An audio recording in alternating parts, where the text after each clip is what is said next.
मैं कल की चिंता नहीं करता, उतनी सेविंग्स है मेरे पास। मेरी फटी पड़ी है परसों को लेके।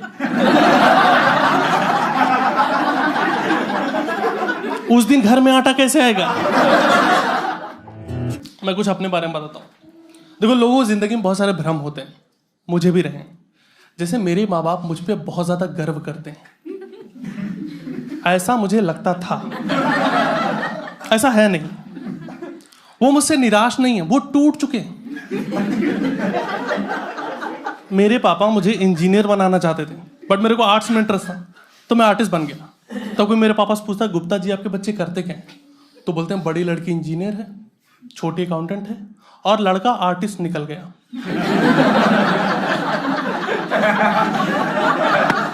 आर्टिस्ट निकल गया, ऐसे बोलने जैसे गंजेड़ी निकल गया। ये सुन के मैं टूट जाता हूं, और फिर मैं अपनी माँ के सामने जाके गाना गाता हूं कि क्या मैं इतना बुरा हूं मैं माँ? तो माँ कहती है हाँ, प्रॉब्लम तो है बेटा तुम्हारे अंदर। और ये दोनों मुझसे इतने ज्यादा निराश, इसके पीछे रीजन है कि मैं लूजर रहा हूं लाइफ में। बचपन से ही पढ़ाई में कमजोर था। मेरी मैथ बहुत ज्यादा कमजोर थी। मेरी मैथ इतनी कमजोर थी कि पढ़ते पढ़ते मेरी गणित फट गई।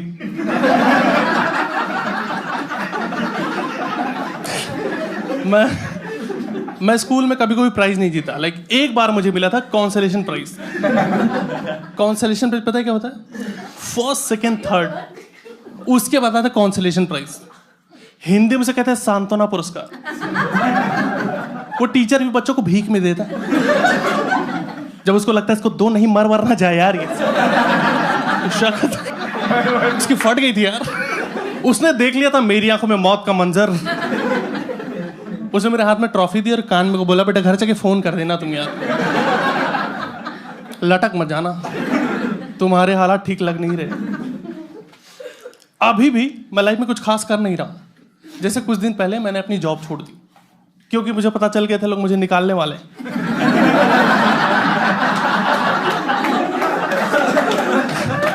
एक्चुअली मेरा उस काम में मन नहीं लग रहा था। मुझे हमेशा लगता था मैं किसी और चीज के लिए बना, मुझे अपना पैशन फॉलो करना है। पर मैं एक चीज तुम लोग को बता दूं कि अगर तुम्हारा किसी काम में मन नहीं लग रहा, तो जरूरी नहीं कि तुम किसी और चीज के लिए बने हो।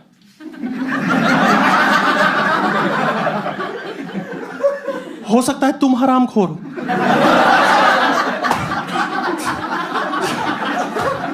दुनिया वाले जब जॉब ढूंढ रहे थे, मेरे दोस्त जॉब ढूंढ रहे थे, मैं घर पे बैठ के गूगल पे टाइप कर रहा था how to make diamond at home. तो अब नहीं मेरे पास जॉब, बट मैं ऑप्टिमिस्टिक आदमी हूं। मैं कल की चिंता नहीं करता, उतनी सेविंग्स है मेरे पास। मेरी फटी पड़ी है परसों को लेके।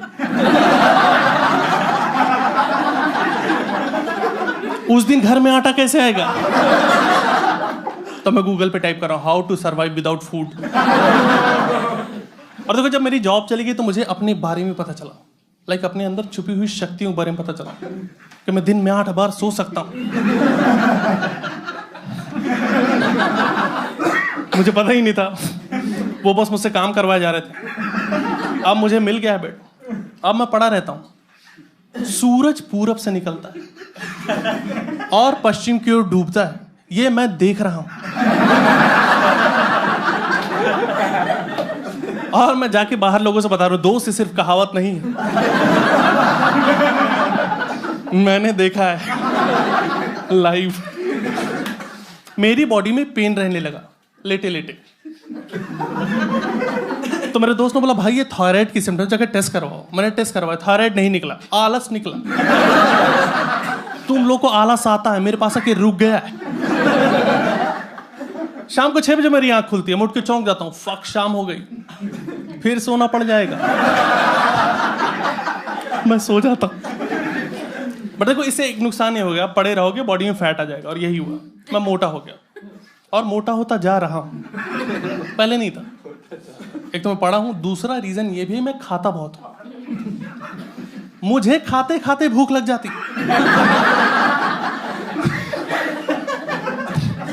और ऐसा नहीं, मैं से कंट्रोल करने की कोशिश नहीं की। मैंने 2 बार जिम ज्वाइन किया और दोनों बार 2-2 दिन में छोड़ दिया। ये मुझे मोमोज खाने से मना कर रहे थे। 4 दिन मोमोज नहीं खाऊं हाथ पैर कांपने लगते हैं मेरे। एक बार तो मुझे मोमोज वाले ने डांट दिया कि इतना नहीं खाना होता बे।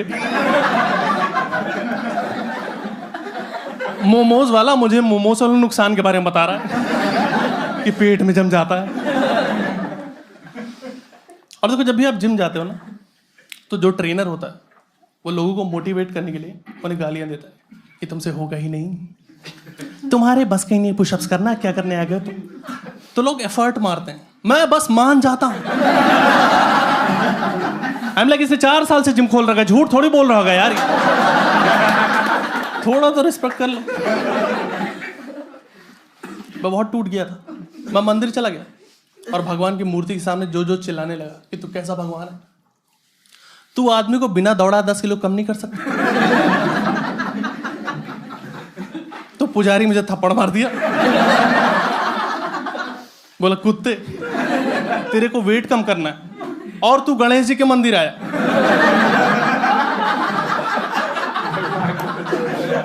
वो भी 3 किलो लड्डू लेके, चूतिए, ऐसे नहीं होगा। अब पुजारी मुझे टिप्स दे रहा है, बोला ब्रो तू एक काम कर, तू स्विमिंग कर, स्विमिंग करने से वेट कम होता है। और ये बात सही है, आप स्विमिंग करो वेट कम होता है, बस तुम्हें पानी में जाते ही मजे ना आने लगे। मैं पानी में जाते ही अपने गेम शुरू कर देता हूं। मैं पानी में जाता हूं और कच्छे में हवा भर लेता हूं।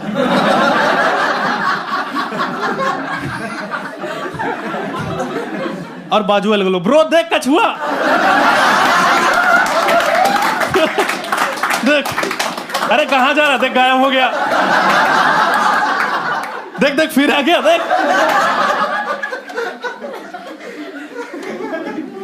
अपनी बकचोदी चल रहा। तो मुझे ये चीज समझ में, फिजिकली एक्टिव हो नहीं सकता, मुझसे नहीं होगा भाग दौड़ खेल कूद, बट मेरे को वेट कम करना है। तो उसका कुछ सॉल्यूशन निकाल रहा हूँ कि मैं अपने खान पान में सुधार लेकर आऊँ। और उसके लिए मैंने नई थ्योरीज बनाई कि अगर मैगी को ग्रीन टी में उबालो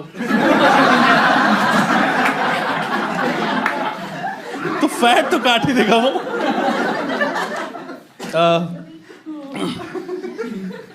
कॉलेज में भी मेरे हालात कुछ अच्छे थे नहीं, वो लूजर ही था। जैसे मेरी गर्लफ्रेंड थी, बहुत प्यार करता था मैं उसे, वो भी मुझे बहुत प्यार करती थी, ऐसा वो बोलती थी। एक दिन से बोला कि रवि शादी के बाद भी तुम मुझे उतना ही प्यार करोगे ना। मैंने बोला हाँ हाँ। बोली ठीक है, दिसंबर में है मेरी शादी, फिर तुम देखो, प्यार तो नहीं रुकना है अब। मैं फिर से टूट गया। और उसी टाइम कॉलेज में एक लड़की आई थी और मुझे पसंद थी वो। मैं उसे प्रपोज करना चाहता था, लेकिन उसके बॉयफ्रेंड के साथ पसंद नहीं था कि मैं उसके साथ घूमूं फिरूं, लंच पे जाऊं। उसने कई बार मुझे समझाया, पीटा भी, पर मैं जिद्दी, मैंने उसका पीछा नहीं छोड़ा। मेरी अभी भी उस लड़की से बातचीत होती। उसके बेटे का नाम शुभम है।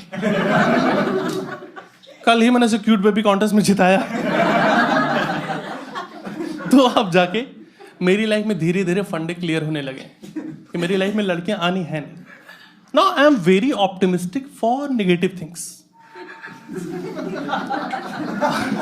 मतलब अब ऐसा है कि पैदा हो गए हैं तो जी ही लेते हैं। अब मेरे पास किसी लड़की की फ्रेंड रिक्वेस्ट है, मैं खुद ही बोल देता हूँ फेक आईडी है यार ये।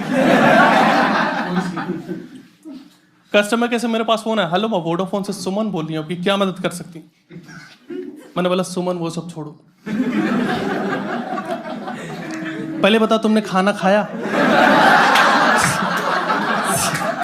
सब ठीक है, मैं बहुत अकेला हूँ यार, बहुत डेस्परेट भी। मैं आधी आधी रात में उठ के चौंक जाता हूँ अपने ही खर्राटों से कि कौन है। मैं ही तो हूँ। मैं लाइफ में इतना अकेला हूं कि मेरी पीठ पे साबुन लगाने वाला कोई नहीं, तो मैं साबुन दीवार पे चिपका लेता हूं और अपने हिसाब से नहाता हूं। पर उसमें भी साबुन फिसल के फंस जाने का खतरा है।